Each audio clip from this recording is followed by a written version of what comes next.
the simplest, most affordable iPad. The good, the iPad mini 2 has a sharp retina screen, an ultra-portable design, great battery life, and it's the most affordable tablet with access to the iOS App Store. Upgradable to iOS 10 later this year. The bad, Android and Amazon tablets, and even Windows laptops, are available for less. Base model includes only 16 GB of non-expandable storage. It's missing the Touch ID fingerprint sensor and split screen feature found on newer iPads. The bottom line, it lacks the features and speed of a cutting-edge iPad, but the Mini 2 is still a solid tablet for basics, especially if you can buy it at a discount. Apple iPads are synonymous with tablet for good reason. Their high-end designs, fast performance, simple operating system and well-stocked app store make them the go-to choice in the category. Or, at least, that's how it was. The growth of tablet sales has slowed considerably in recent years, with the exception of the bargain segment.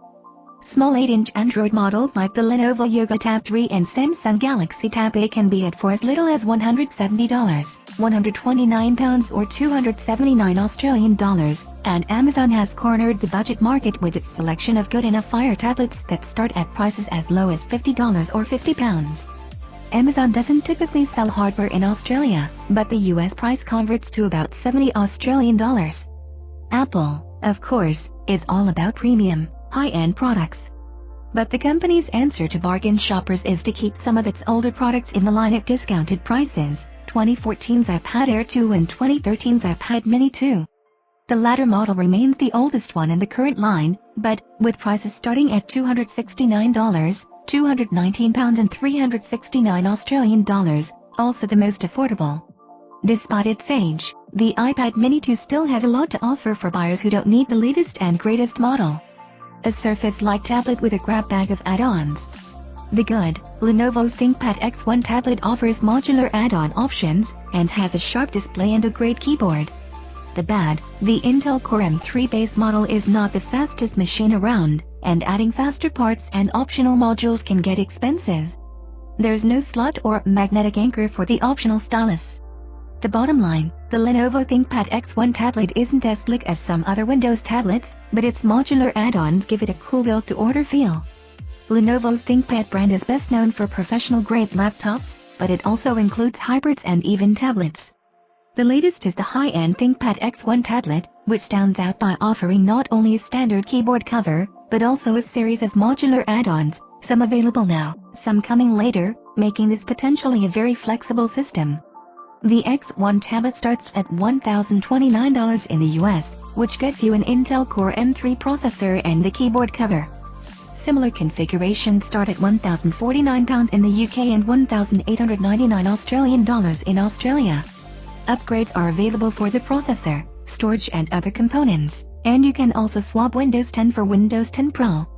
We tested a version with a Core M5 CPU, which costs $1,300. There's no shortage of Windows tablets these days.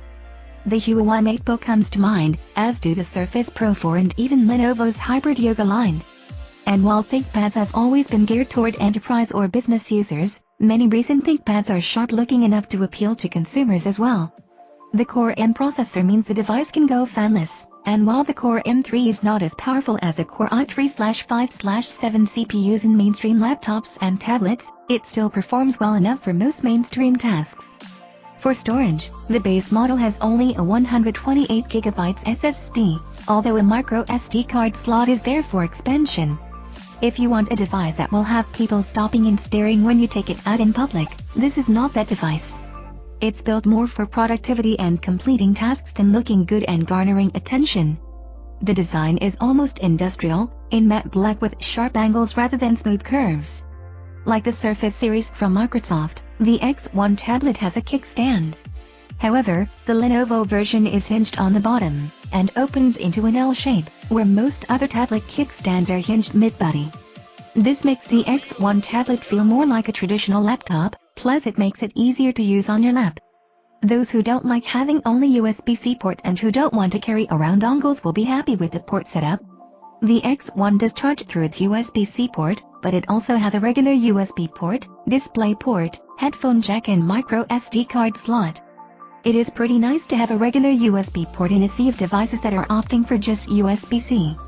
The bottom of the device has a proprietary port for the keyboard attachment or for the different modules.